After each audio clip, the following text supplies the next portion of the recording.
안녕하세요. 저는 30대 후반 여자입니다. 늦은 나이에 그토록 바라던 아기를 키우며 하루하루 힘들지만 보람차게 지내고 있는데요. 그래도 육아가 워낙 힘든지라 이곳에서 매일 사연을 들으며 스트레스를 풀고 있어 늘 감사한 마음을 가지고 있답니다. 누구나 가슴속에 말 못한 사연 하나는 품고 있기 마련이잖아요. 저도 천사 같은 아이를 품에 안을 때까지 참 우여곡절이 많은 인생을 지내왔답니다. 남편에게도 차마 말하지 못했던 이야기를 이 자리를 빌어 여러분께 들려드리고 아직도 마음에 남은 응어리를 풀어내고 싶은 바람이 드네요. 제 이야기를 한번 들어주시겠어요? 저는 몇 년 전에 아주 어릴 때부터 살던 고향을 떠나 근처 대도시에서 새로운 삶을 시작하게 되었답니다. 이곳에 오기 전까진 흔히 농촌에서 볼 수 있는 주택에서만 쭉 살아왔는데요. 지금은 남편과 둘이 막 지난 아기와 아파트에서 사는데 정말 편리하고 좋은 것 같아요. 좀 더 일찍 용기를 내서 큰 도시로 와서 살 걸 후회를 할 정도랍니다. 아파트 주변에 웬만한 편의시설이나 프랜차이즈도 다 있으니까 아기와 돌아다니기도 좋아서 매일 산책을 하고 있어요. 그날도 오랜만에 남편이 쉬는 날이라 같이 동네에 나가서 외식도 하고 기분 좋게 집으로 걸어오고 있는 참이었죠. 저 멀리서 땅콩빵을 구워 파는 노점이 보이는데 순간 너무 반갑더라고요. 요즘에 붕어빵도 진짜 찾기 쉽지 않은데 제가 평소에 제일 좋아하던 땅콩빵이라니 신이 나서 남편을 이끌고 사 먹으러 갔어요. 머리와 수염이 덥수룩한 아저씨가 만드시고 있었는데 행색이 너무 초라해서 먹어야 되나 위생 걱정에 순간 고민이 살짝 되더라고요. 아저씨, 땅콩빵 3,000원어치 주세요. 그때 고개를 푹 숙이고 있던 아저씨가 저를 보는데 저는 심장이 오그라들 만큼 너무 놀라고 말았답니다. 바로 제 전 남편이었기 때문이죠. 당신이 여기로 어떻게, 정말 당신 맞지? 저는 너무 당황해서 뒷걸음을 쳐서 멀뚱하게 서 있던 남편의 소매를 끌고 이 자리를 벗어나려고 했어요. 그런데 갑자기 전 남편이 제 앞에 무릎을 꿇고는 제 발목을 팍 잡는 게 아니겠어요? 전 남편은 유모차에 앉아있는 아기와 지금의 남편을 번갈아 바라보며 눈물을 글썽거리더라고요.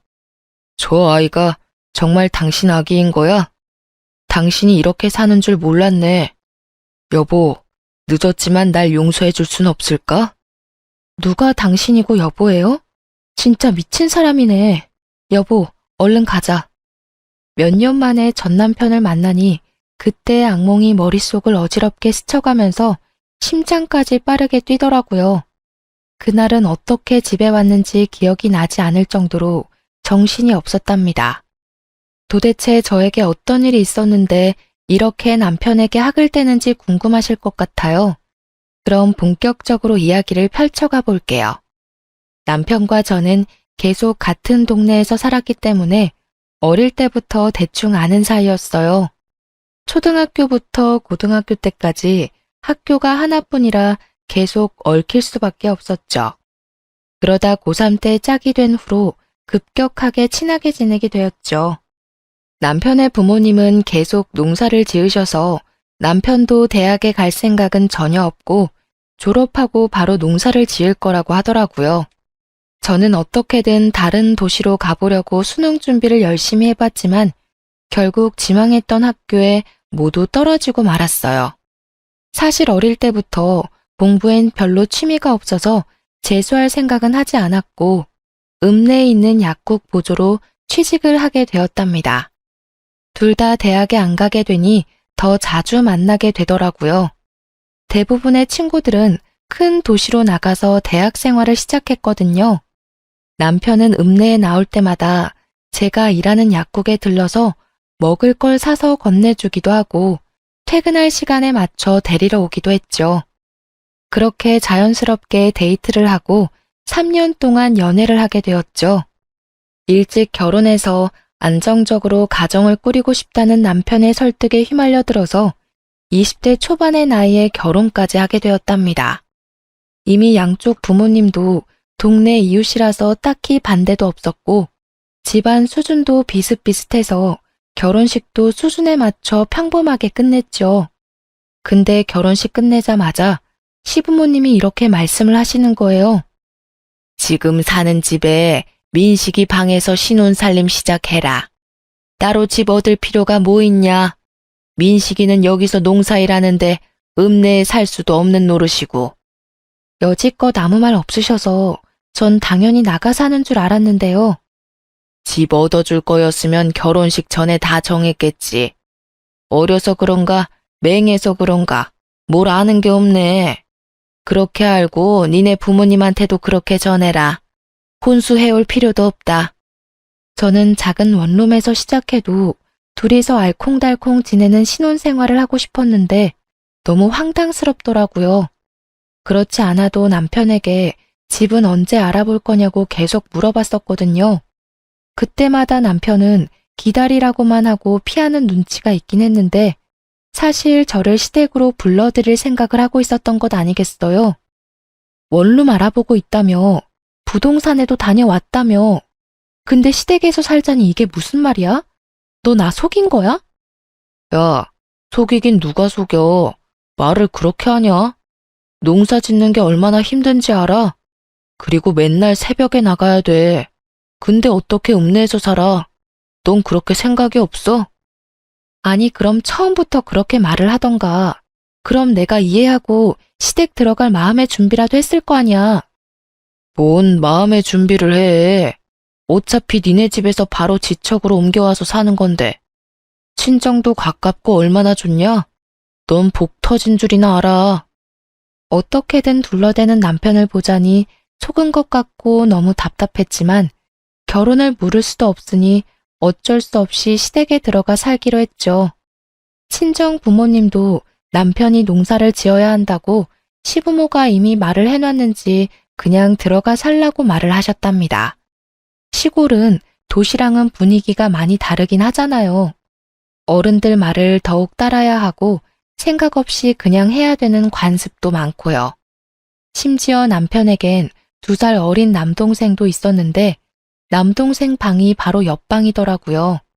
민망하고 불편했지만 이젠 가족이라는 생각을 하며 시댁 생활에 적응하려고 노력했답니다. 농사를 짓는 집이라 그런지 친정과는 분위기가 많이 다르더라고요. 친정 부모님은 읍내 시장에서 속옷 가게를 하시거든요. 그래서 저는 시골에 살아도 농사일을 한 번도 해보질 않았어요. 친정 부모님은 집 마당에 작은 텃밭조차도 없는데 시댁은 쌀 농사에다 넓은 밭에는 진짜 다양한 채소들을 엄청 심더라고요. 제가 결혼한 첫 해에는 고추 농사를 크게 지었는데 제가 얼마나 호되게 당했는지 지금도 고춧가루라면 쳐다도 보기 싫답니다. 남편은 새벽 6시면 밭에 나가고 저는 8시에 읍내로 출근을 했는데요. 제가 출근하려고 방을 나오면 시모가 못마땅한 눈으로 쳐다보기 일쑤였어요. 지금이 한창 바쁠 땐데 저건 뭐가 중요한지도 모르고 분이나 쳐바르고 나가니 원. 어머니, 저도 나가서 일하는 거예요. 돈 버는 거라고요. 누가 들으면 놀러 가는 줄 알겠네요. 네가 말대꾸를 꼬박꼬박 할 때마다 얼마나 쥐어받고 싶은지 아냐? 네 남편은 새벽부터 나가서 고추 딴다고 허리가 부러진다. 네 남편 힘든 거 알면 1시간이라도 일찍 일어나서 도와라. 어머니, 저도 저녁까지 일하고 오면 얼마나 피곤한데요. 오자마자 저녁까지 차려야 하고요. 아버님이 아침밥 하라고 하셔서 아침밥도 차려야 되고요. 또 말대꾸. 내일부터 1시간이라도 고추 따고 읍내 나가. 알았어? 시모가 저를 노려보고 쏘아대고 방으로 확 들어가 버리는데 진짜 화가 나더라고요. 제가 일한다고 화장하고 번듯하게 옷 입는 게 못마땅한 모양인 듯 했어요. 저도 집에 들어앉아서 일바지 입고 농사를 짓길 바라는 것 같은데 저는 농사일은 진짜 하기 싫었거든요. 거기다가 시부가 며느리한테 아침밥도 못 얻어 먹는다고 앓는 소리를 해서 결혼하고 일주일 됐을 때부터 새벽 6시에 일어나서 매일 밥하고 국해서 밥 차렸고요. 시댁은 그동안 밥을 어떻게 먹었던 건지 농사지은 채소로만 먹고 살았는지 식탁에 고기나 생선 올라오는 날이 없더라고요. 그래서 제가 너무 먹고 싶어서 가끔 퇴근하고 고기를 사가곤 했거든요. 그럼 아주 시부모나 남편이나 도련님이나 걸신 들린 것처럼 고기를 먹더라고요. 그래서 종종 사갔더니 이젠 아예 일주일에 3번은 고기 사오라고 그렇게 저를 들볶는 거 있죠. 저는 퇴근해서 저녁밥 차리면 금세 밤 9시 되고 제대로 쉴 시간도 없었는데요. 시모는 제가 농사일을 안 거둔다고 매일 나가 노는 사람 취급을 하니까 너무 짜증이 났답니다. 어찌나 밭에 안 간다고 시모가 눈치를 주는지 결국 다음 날부터 아침 6시에 나가서 남편을 도와 고추를 따고 회사에 출근을 했네요. 해본 적 없던 밭일을 하니 허리가 얼마나 아프고 끊어질 것 같았는지 1달 넘게 물리치료 받으며 고생을 했답니다. 그날 저녁에도 어김없이 부랴부랴 저녁 식사 준비를 하고 가족들이 다 둘러앉아 먹기 시작했죠. 오늘은 고기 없어요? 어제도 없더니만. 평수, 오늘 돼지고기 좀 사오지. 맨 다 풀밭이네. 그래, 넌 맨날 돈 번다고 읍내 나가서는 고기 한 근을 못 사오니? 네 남편도 밭일하는데 얼마나 힘을 쓰는데. 네, 내일은 사올게요. 오늘 늦게 퇴근해서 마을버스 놓칠까봐 그랬어요. 남편한테 듣기론 제가 시집 오기 전까지만 해도 돼지고기도 1달에 1번 먹었다던데 이젠 시모며 도련님이며 이틀이 멀다 하고 고기 타령을 해대니 황당하더라고요. 제 월급의 절반은 고기 사는데 돈을 다 썼을 정도였으니까요. 저는 그렇게 쳇바퀴 도는 생활을 이어나갔고 어느새 세월은 흘러 결혼한 지 7년 차가 되어가고 있었죠. 지금도 이때만 생각하면 그 지옥 같던 시간을 어떻게 견뎠나 싶어요. 결혼한 지 1년쯤 지났을 무렵부터 시부는 손주 타령을 하기 시작했죠. 시모도 아들만 둘을 낳아서 시부 집안에서 그걸로 대접을 좀 받은 모양이더라고요. 결혼 2년 차까지는 어떻게 해야 아들을 낳을 수 있다느니 그런 얘기를 엄청 자주 들었는데요. 3년이 지나도 아기가 생기지 않자 시부모는 눈에 띄게 저를 구박하기 시작했답니다. 아침에 일어나자마자 시모가 뭐라고 물어봤는지 아시나요? 오늘은 소식 없냐? 노력은 하고 있는 거 맞아? 도대체 손주는 언제 안겨줄 거야? 나이도 어린데 왜 도대체 애가 안 들어서는 거야? 이 소리를 매일 아침 7년 가까이 들으니 진짜 사람이 미칠 것 같더라고요.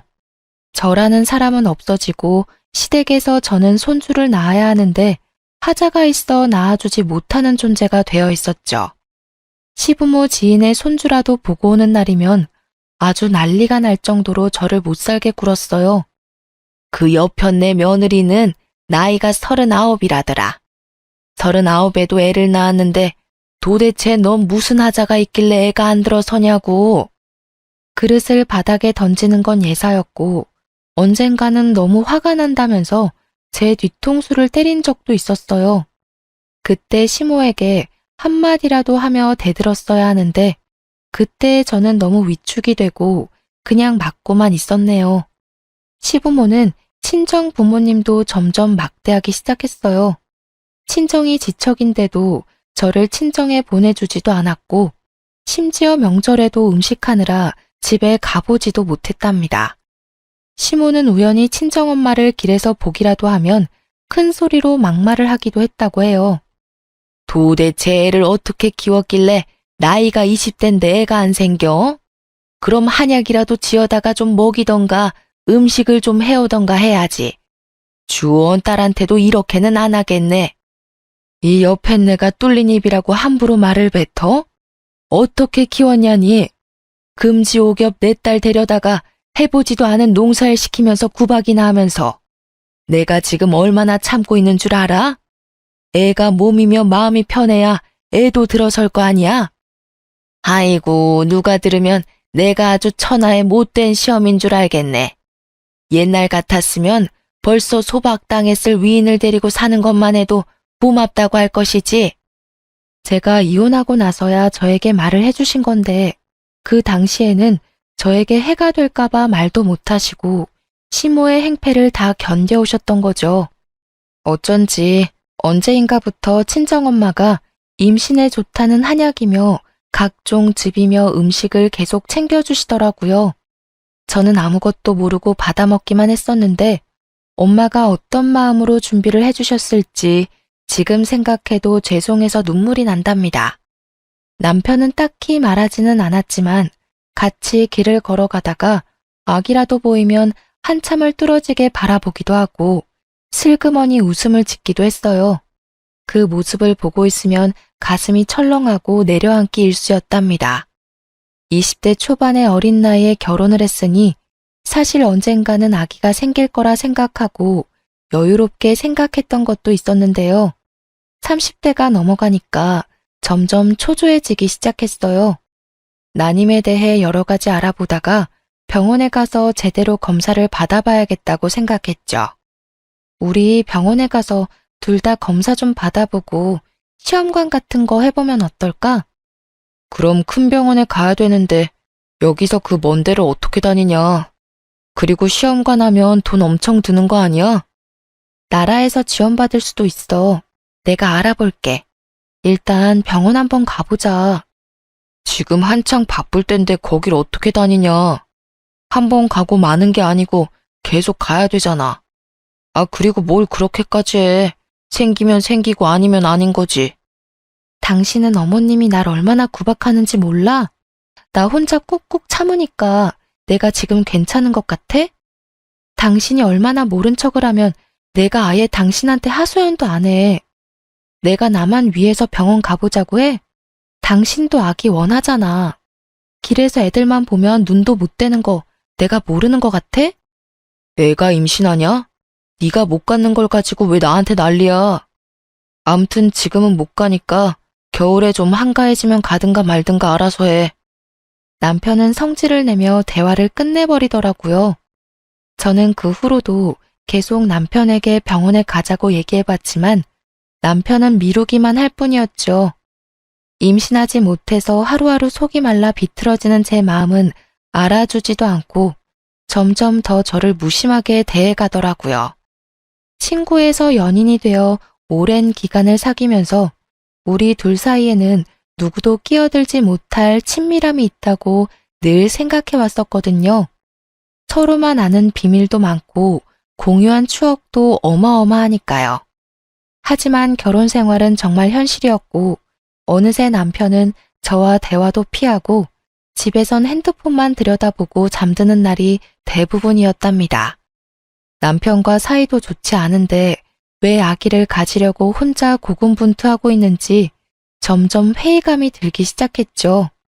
시모의 구박과 늘 못마땅한 눈초리에서 벗어나서 하루라도 이 집을 떠나고 싶다는 마음이 점점 강해져만 갔답니다. 그러던 어느 날 도련님이 대형 사고를 치고 집에 들어왔더군요. 베트남으로 여행을 간다고 하더니 글쎄 거기서 결혼을 해서 신부를 떡하니 데려온 게 아니겠어요. 시부모를 비롯해 저와 남편 모두 너무 놀라서 기절할 뻔했답니다. 야 이놈의 자식아, 결혼이 무슨 애들 장난이야? 벌써 혼인신고까지 했단 말이야? 이를 어쩌면 좋아. 요즘엔 국제결혼이 대세야. 제대로 된 한국 여자가 이 시골로 들어와서 나랑 결혼을 하겠어? 어차피 40 넘어도 못해. 어리고 이쁘고 말도 잘 듣고 얼마나 좋아? 우리 마누라 이제 22살이야. 내가 먼저 손주 안겨드릴게. 손주? 아유, 그러면 되겠네. 어차피 쟤는 글렀으니까 우리 둘째 며느리한테 손주 욕심 좀 부려보자. 자자, 이쪽으로 들어와라. 저는 그렇게 어린 티가 나는 베트남 출신 동서까지 한 집에서 지내며 또 갖은 고생을 더하기 시작했답니다. 마치 제가 막 시집 왔을 때의 모습을 보는 것 같아서 저 나름대로 배려도 하고 최대한 도와주려고 생각을 하고 있었는데요. 며칠이 지났을 때부터 그건 저의 기우였다는 걸 알게 되었죠. 동서는 한국말을 아예 못하는 건 아니고 기본적인 건 말을 할 수가 있었는데 시모에게 어찌나 애교를 부리는지 시모가 솔솔 녹는 게 보일 정도였어요. 그리고 눈치가 빨라서 바로 집안이 어떻게 돌아가는지 파악을 끝낸 모양이더라고요. 제가 아기를 못 가져서 구박을 받는다는 걸 알아보고 시모에게 말끝마다 이렇게 말하더군요. 엄마, 나 이거 못해. 나 졸리다. 건강해야 아기 가진다. 그래. 들어가서 좀 쉬어라. 이건 첫째가 하면 되니까 너는 얼른 손주 안겨줄 생각만 해. 들어가라.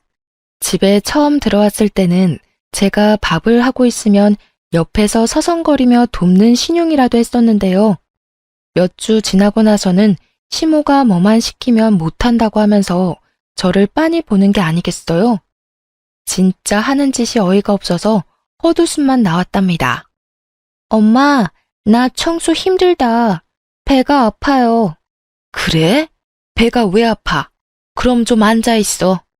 야, 네가 마당 좀 쓸어. 저는 또 바보같이 대신 빗자루를 들고 마당을 쓸었죠. 도대체 그땐 왜 그랬는지 지금도 이해가 가지 않아요. 시모 옆에 딱 붙어 앉아서는 사과를 씹어 먹으며 청소를 하는 제 모습을 무표정으로 지켜보던 동서의 얼굴이 떠오르네요.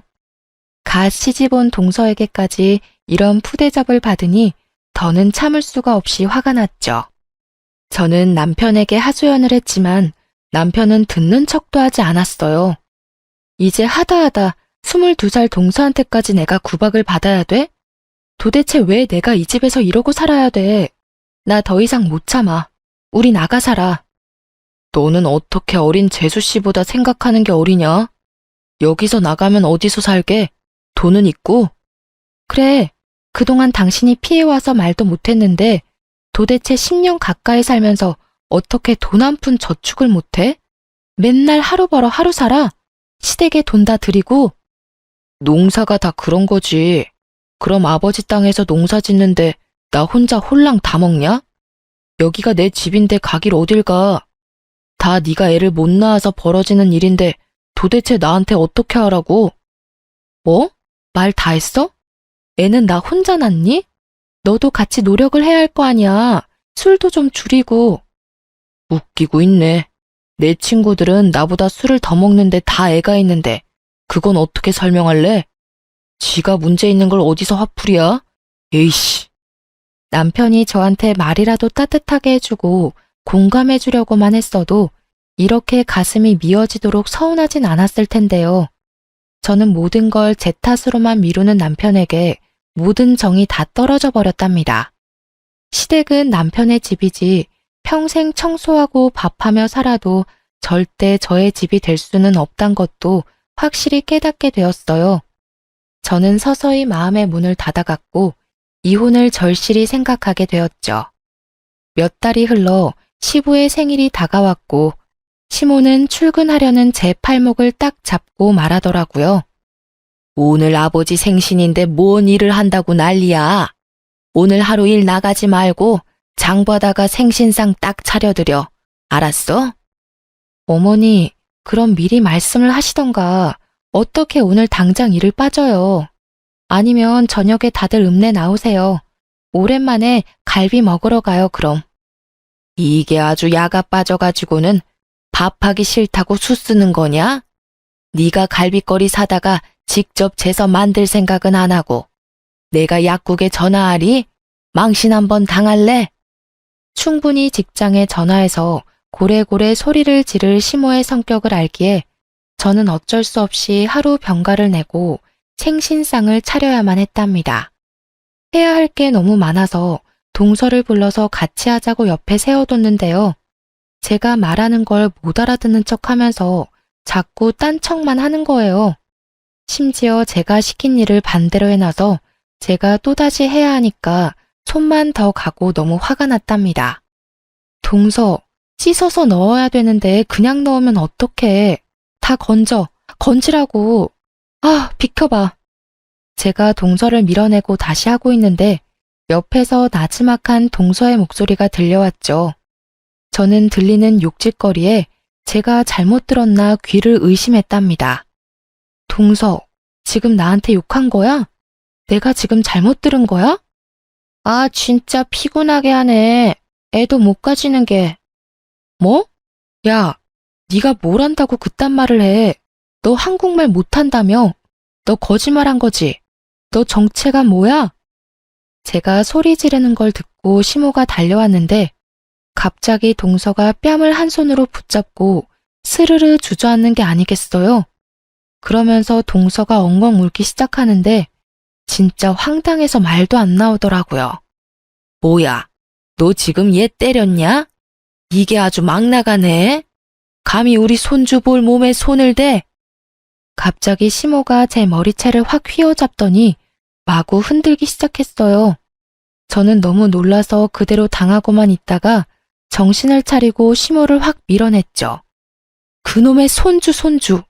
제대로 알지도 못하면서 왜 나한테 이래요? 내가 얘 때린 걸 봤어요. 오히려 얘가 나한테 욕을 했다고요. 다 필요 없고 나는 이만 꺼져줄 테니까 원하는 손주 많이 보세요. 이게 아주 간이 배 밖으로 나왔네. 진작 소박을 놨어야 하는데. 아이고 분통 터져.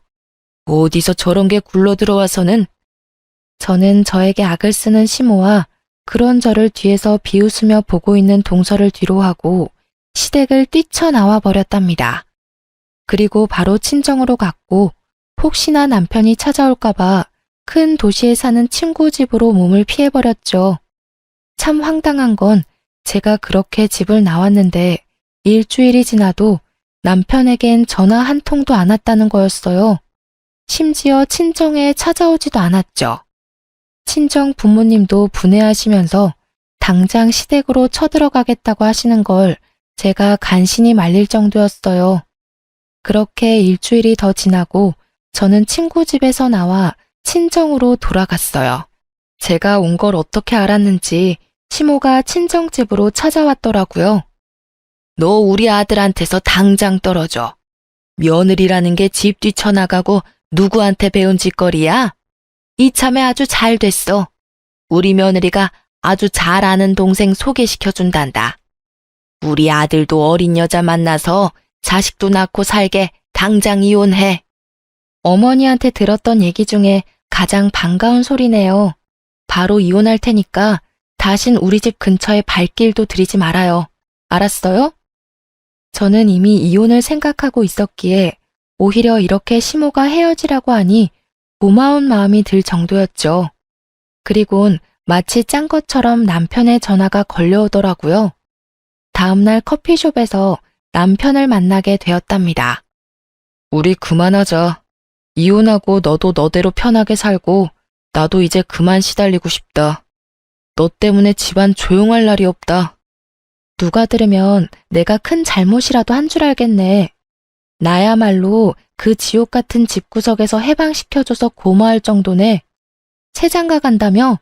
어디 한번 얼마나 잘 사는지 보자. 저는 남편의 얼굴에 제 도장을 찍어둔 이혼 서류를 던져버리고 커피숍을 나왔답니다.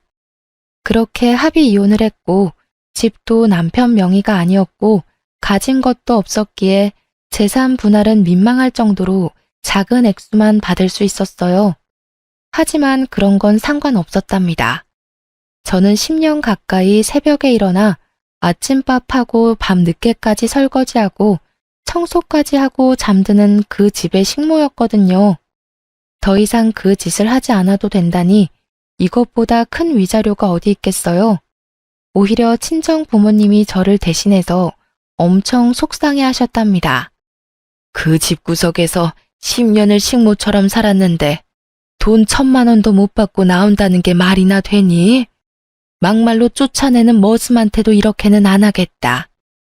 얼마 안 되는 돈 받으려고 그 집이랑 더 얽히는 거 싫어요. 기다린다고 돈이 나올 구멍이 있는 것도 아닌데요. 돈이야 내가 충분히 벌어서 살 수 있으니까 너무 걱정하지 마세요. 엄마야말로 다신 그 집과 연락하지도 마시고요. 저는 완전히 새롭게 인생을 시작하고 싶었어요.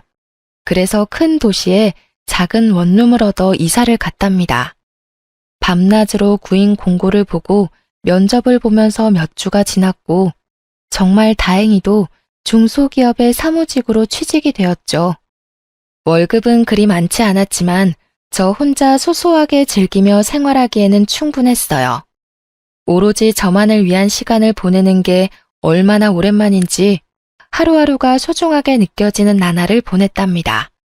그렇게 1년 정도의 시간이 흘렀고 저는 이혼의 아픔을 조금씩 회복해 나가고 있었어요. 그러다가 같은 부서에서 근무하는 대리님과 점점 친해지게 되었는데요. 사적으로 만나 밥도 먹으며 데이트 아닌 데이트를 이어나갔죠. 대리님도 저처럼 이혼을 하고 혼자 살고 있어서 그런지 통하는 점도 많았고 전 남편과는 다르게 지적이고 다정한 면에 호감이 가더라고요. 조심스레 연애를 시작했고 1년 만에 용기를 내어 재혼을 하게 되었답니다. 사실 재혼하게 된 더 큰 이유가 있었는데 제가 혼전 임신을 하게 되었기 때문이에요. 10년 가까이 그토록 바래왔던 아기가 이렇게 쉽게 찾아오다니 믿기지가 않았죠. 아직 결혼도 하기 전이라 불안한 기분이 들어서 또 마냥 행복할 수도 없는 제 자신에게 실망을 하기도 했고요. 혼자 며칠을 고민하다가 결국 지금의 남편에게 조심스럽게 털어놓았죠. 남편이 아기를 원하는지 원하지 않는지 알 수 없어서 혼자 최악의 상황까지 생각하고 말이죠. 나 임신한 것 같아. 사실 진짠지 아닌지 믿기지가 않아. 사실 내가 아기를 갖지 못해서 이혼을 한 거였거든. 난 정말 기쁜데 우린 아직 결혼 이야기도 제대로 한 적이 없으니까 자기는 어떨지 모르겠어. 그게 진짜야? 나야 정말 고맙고 기쁘지. 우리 나이가 있으니까 결혼을 해도 아기 생각은 반쯤은 포기하고 있었는데 이렇게 결혼 전에 선물이 찾아오다니 정말 고마워. 우리 둘을 닮은 아기라니 믿어지지가 않네. 우리 배 불러오기 전에 얼른 결혼식 서두르자. 정말이야? 나랑 결혼 생각도 하고 있었던 거야? 나 혼자 얼마나 고민했는지 몰라. 이 바보야, 당연하지. 당신이랑 처음 만나기 시작했을 때부터 결혼 생각했었어. 내가 그동안 믿음을 못 준 것 같아 미안해. 당신이 전에는 어떻게 살았는지 모르겠지만 이제 나랑 우리 아기랑 행복하게 살자. 지금의 남편이 임신 사실을 알고 정말 기뻐하며 속전속결로 결혼을 진행하는 모습을 보고 믿음을 갖게 되었답니다. 재혼이다 보니 그냥 간단하게 식사하는 걸로 결혼식을 올리고 함께 살게 되었죠. 아기는 뱃속에서 무럭무럭 잘 자라주었고 어느새 마치 거짓말처럼 제 품에 저의 아들이 안겨 있더라고요. 30대 후반에 육아를 하려니 체력적으로 힘들기도 했지만 아기의 웃는 얼굴만 보면 가슴 깊이 행복감이 밀려왔죠. 저는 그렇게 지금의 남편과 아기와 함께 제 인생에서 최고로 행복한 순간들을 보내고 있는 중이었죠. 그 땅콩빵을 사러 가기 전까진 전 남편과 전 시댁 생각은 완전히 잊어버리고 있었는데 말이에요. 초라한 행색의 전 남편이 제 앞에 털썩 무릎을 꿇고 눈물을 글썽이는데 참 할 말이 없더라고요. 당신이 얼마나 보고 싶었는지 몰라. 염치가 없어서 연락도 못했지만 만나면 꼭 이 말 하고 싶었어. 정말 미안해. 당신한테 했던 일 다 미안해. 용서해줘. 이제 와서 무슨 용서가 필요해? 다 지난 일이고 난 지금 잘 살고 있으니까 그쪽도 다 잊고 사세요. 저 아기 정말 네 아기인 거야? 정말 잘됐다. 나에게 다시 돌아올 수는 없겠지? 참나, 혼자 아침 드라마 찍으세요? 무슨 말도 안 되는 소리를. 저리 비켜. 남편이 흑흑거리며 울자 기둥에 손이 묶여있던 늙은 여자가 남편 쪽으로 서서히 다가왔어요. 저는 그 모습을 보고 너무 놀라서 뒤로 자빠질 뻔했답니다. 그토록 저를 괴롭혔던 시모였거든요. 시모는 머리가 산발이고 눈은 이상하게 초점이 없더라고요. 그러다가 유모차에 있는 아기를 보더니 눈빛이 반짝 광채가 나는 게 아니겠어요. 내 손주가 여기 있었구나. 네가 내 손주를 훔쳐갔어. 내 손주! 기둥에 줄로 손이 묶인 채 아기에게 다가오려고 손을 휘젓는 모습이 좀비 영화가 따로 없더라고요. 그 순간 시몬은 무슨 괴력이 생겼는지 글쎄 줄을 끊어내고는 아기에게 달려드는 게 아니겠어요. 저는 놀라서 몸이 얼어붙어 있는데 다행히도 지금의 남편이 시모를 바닥으로 세게 밀어버렸답니다. 시모는 바닥에 내동댕이 쳐진 채 내 손주라고 계속 울부짖더라고요. 그 모습을 보는데 어찌나 오싹한지 저는 서둘러 남편 팔을 잡아 끌고 도망쳐버렸답니다. 우리를 뒤쫓아오려는 시모를 잡고 저를 멀거니 보고 있는 전 남편의 모습을 마지막으로 보았네요. 그 후로 며칠이 지났고 저는 일부러 전 남편을 본 쪽을 피해서 다녔답니다. 혹시나 다른 곳에서 마주치진 않을지 겁도 나더라고요. 결국 친정엄마에게 전화를 걸어 마주친 이야기를 털어놓았죠. 친정 부모님은 계속 같은 동네에 살았기에 싫던 좋던 시댁의 사정을 전해들을 수밖에 없었는데요. 저한텐 지금까지 아무 말도 해주시지 않았던 거예요. 제가 조심스레 물어보자 이제야 엄청난 이야기를 전해주시더라고요. 저와 이혼을 한 뒤에 남편은 한 달 만에 재혼을 했다고 해요. 베트남 동서가 친한 동생이라면서 소개시켜줬다는데 이미 한국에 살고 있어서 속전속결로 결혼식도 안 올리고 혼인신고만 하고 살게 된 거죠.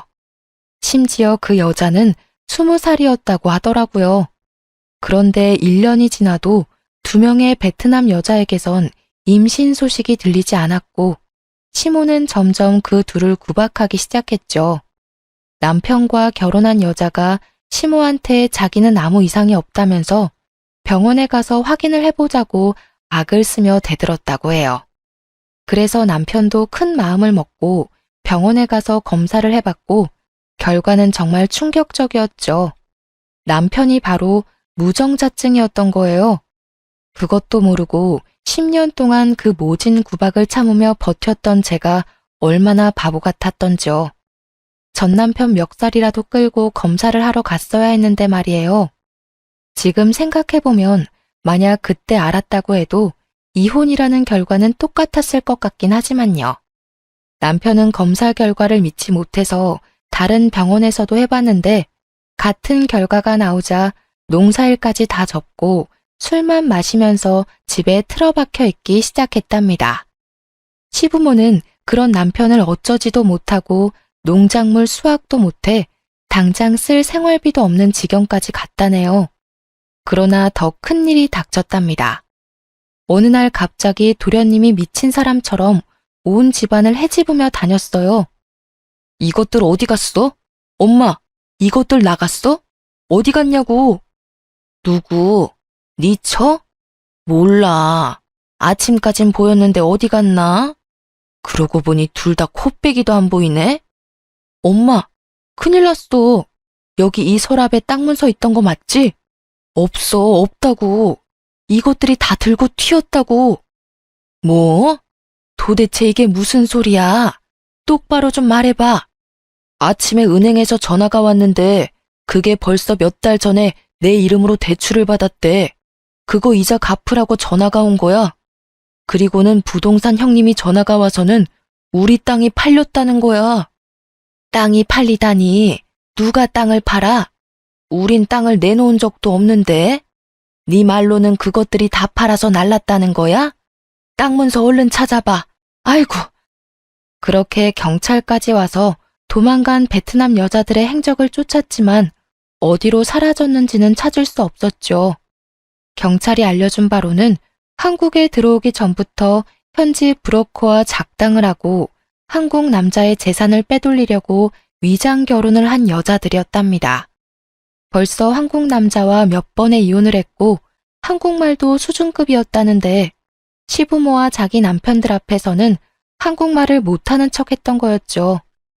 어쩐지 동서가 저한테 욕지거리를 내뱉을 때 진짜 본 모습을 본 것 같아 더욱 충격을 받았던 것 같아요. 시댁은 땅도 잃고 거액의 빚까지 떠맡게 되었답니다. 그야말로 집안이 완전히 풍비박산이 나버린 거죠. 시부는 땅이 팔렸다는 걸 알고 중풍으로 쓰러져서 아직까지 집에서 거동도 못하고 누워있다고 해요. 도련님은 누워만 있는 시부를 간호하다가 못 견디겠다면서 집을 나가서 연락두절이 되었고요. 시모 역시 큰 충격을 받아서 전부터 조금씩 알아왔던 치매가 더욱 심해지게 되었다네요. 시모는 제정신이 돌아올 때마다 전 남편을 붙잡고 제 얘기를 하며 가슴을 치며 울었다고 해요. 야야, 우리 첫째는 어디 갔니? 읍내 고기 사러 갔나? 요즘 들어 통 보이질 않는다. 무슨 소리야, 엄마가 내쫓아놓고는 이제 와서. 이게 다 엄마 때문이야. 그놈의 손주가 뭐라고 그렇게 구박을 해대더니. 아니 그럼 걔가 집을 나갔단 말이야? 앞장서라. 친정집에 있을 거 아니야. 얼른 잡아오게. 걔가 나간 게 아니라 엄마가 이혼시켜 내쫓았다고.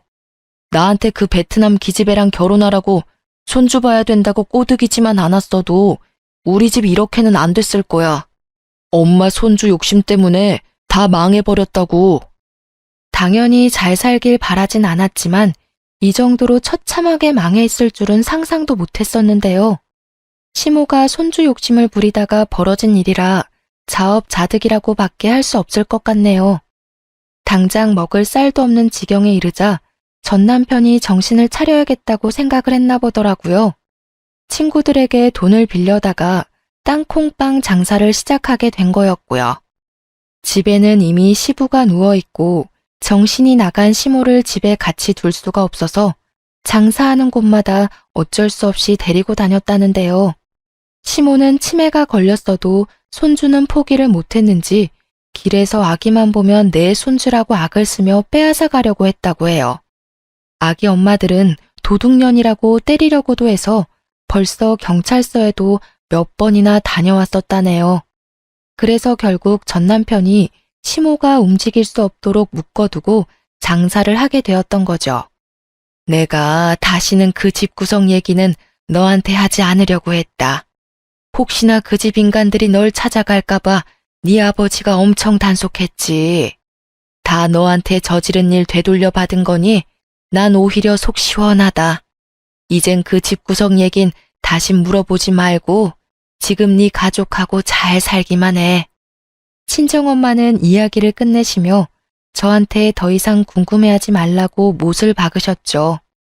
그래도 오랫동안 함께 지낸 세월이 있어서 그런지 시댁의 나쁜 소식에 마냥 기쁘지만은 않았지만 한편으론 속이 시원하기도 했어요.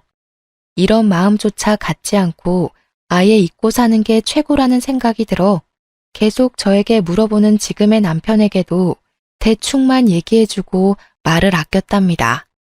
저는 그날에 다시는 안 보고 싶었던 시모의 얼굴을 우연히 마주쳐서 너무 놀랐고 우리 아기를 향해 달려들던 모습이 아직도 가끔 머릿속에 떠올라서 꿈에서까지 나오기도 하는데요. 저는 더 이상 그 사람들과 얽히고 싶지도 않고 저에게 고통과 상처를 준 일들이 아직 잊혀지지도 아물지도 않았어요. 전 남편이 저에게 지나간 세월에 대해 용서를 바랬지만 저는 용서도 동정도 하지 않고 그냥 묻어두려고 해요. 그냥 현재의 남편과 아기와의 새로운 삶에 더욱 집중하려고 한답니다. 툭툭 털어버리고 제 행복을 찾아가는 게 가장 현명한 복수라고 생각하거든요. 지금까지 저의 사연을 들으셨는데 어떠셨나요? 물론 저보다 더 기막힌 사연을 가진 분들도 많지만 저의 지나온 세월도 만만치 않다는 생각이 들지 않으시나요? 제 이야기를 들어주셔서 감사하고 여러분도 자신만의 행복을 찾아가는 하루를 보내시길 바래요. 항상 행복하세요.